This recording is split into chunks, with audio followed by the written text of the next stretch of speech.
Assalamu alaikum wa rahmatullahi wa barakatuh, mes chers frères et sœurs. Aujourd'hui, Inch'Allah, nous allons parler d'un amour exceptionnel, l'amour d'Allah Azza wa Jal.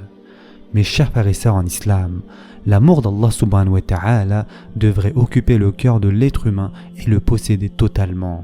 S'il ne le possède pas entièrement, il devrait au moins l'emporter sur l'amour de toutes les autres choses qui y sont. Et en effet, le prophète sallallahu alayhi wa sallam a dit « Un homme n'aura pas atteint la foi à moins qu'il aime Allah et son messager plus que toute autre chose. » Et ce hadith a été rapporté par Bukhari. Mes chers frères et sœurs en islam, quand l'ange de la mort est venu prendre l'âme du prophète Ibrahim alayhi salam, ce dernier a dit « Avez-vous vu un ami prendre la vie de son ami ?» À cela, Allah Azza wa Jalla a répondu « Avez-vous déjà vu un ami qui ne voulait pas voir son ami ?» Ibrahim alayhi salam a dit alors « Ô ange de la mort, prends mon âme. » Le prophète sallallahu alayhi wa sallam a enseigné une magnifique invocation à ses compagnons.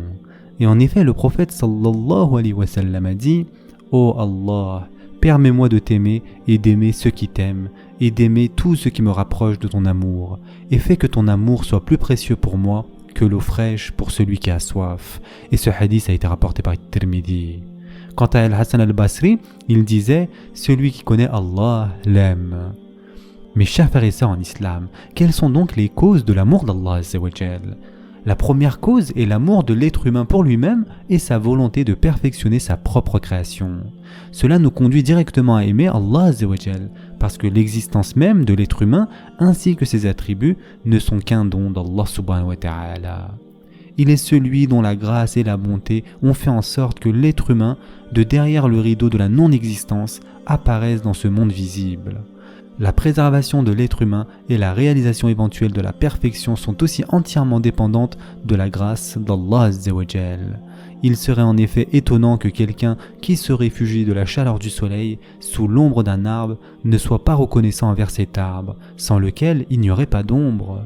De la même manière, exactement, si ce n'était par la grâce d'Allah Azza wa Jal, l'être humain n'aurait ni d'existence ni d'attribut. La deuxième cause de cet amour est que l'homme aime son bienfaiteur, et en vérité, son seul bienfaiteur est Allah Azza wa Jal.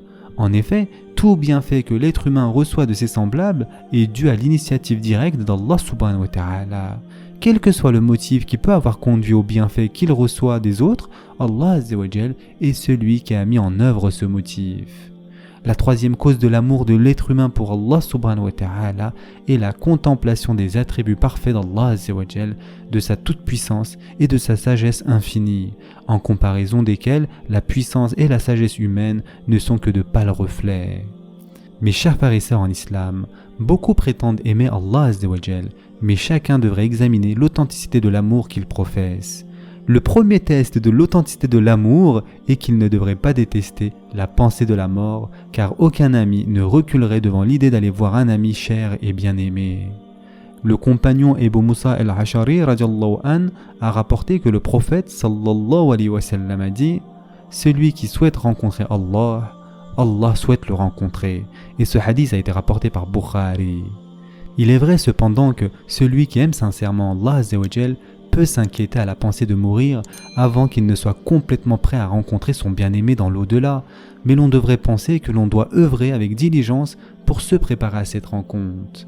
Le deuxième test est que la personne doit être prête à sacrifier sa propre volonté pour celle d'Allah Azza wa Jal, s'attacher à ce qui le rapproche davantage de lui et éviter tout ce qui l'éloigne d'Allah Azza wa Jal. Le fait de commettre des péchés ne prouve pas du tout que l'on n'aime pas Allah Azza wa Jal. Cela démontre cependant que l'on ne l'aime pas avec tout son cœur. Al-Fudayl ibn Iyad radiallahu anhu a dit un jour « Si quelqu'un vous demande si vous aimez Allah, gardez le silence, car si vous dites « je ne l'aime pas », vous êtes un incroyant, et si vous dites « je l'aime », vos actes peuvent contredire votre affirmation. » Subhanallah. Le troisième test est que le souvenir d'Allah Azza wa Jal doit toujours rester vivace dans son cœur, car on se remémore constamment ce que l'on aime, et si cet amour est parfait, on ne l'oubliera jamais. Le quatrième test est qu'il aimera le Coran, qui est la parole d'Allah Azza wa Jal, révélée à Muhammad sallallahu alayhi wa sallam, qui est le prophète d'Allah Azza wa Jal. En fait, si son amour est réellement fort, il englobera l'ensemble de la création, car celui qui aime quelqu'un aime les œuvres qu'il a réalisées. Le 5e test est qu'il convoite la retraite et l'isolement aux fins d'adoration et de dévotion. Il se languit à l'approche de la nuit afin de pouvoir se retrouver seul à seul avec son ami sans entrave. S'il préfère converser avec lui au cours de la journée et dormir la nuit plutôt que le faire au cours de cette retraite, son amour est alors imparfait. Le 6e test est que le culte devient facile. Un homme pieux a dit un jour « Sur une période de 30 années, j'ai accompli mes actes de dévotion nocturne avec beaucoup de difficultés. Mais au cours des 30 années suivantes, elles sont devenues un plaisir. » Yani, lorsque l'amour voué à Allah Azzawajal est complet, il n'y a pas de joie qui soit égale à celle que l'on tire du culte.